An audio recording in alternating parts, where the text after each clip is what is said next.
This is how to get to the workshop menu in a Sprinter. Make sure the vehicle is off. You tap this guy here, hold back for the count of 1001, and then tap the center while you're still holding the back button.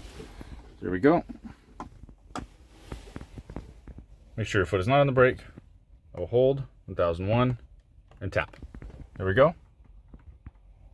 We have a brake pad change assist plus, which is for, oh, well, I gotta turn that on, but that is for your oil and service reminders. So this is how you get to the workshop menu. Pretty easy. There you have it. And when you restart the vehicle, it'll disappear. You've got to do that every time. I'll turn it off. Back on. Oh, well, it's still... It did not turn itself off. Let's see. And it's gone. Yeah, you just turn it off and on.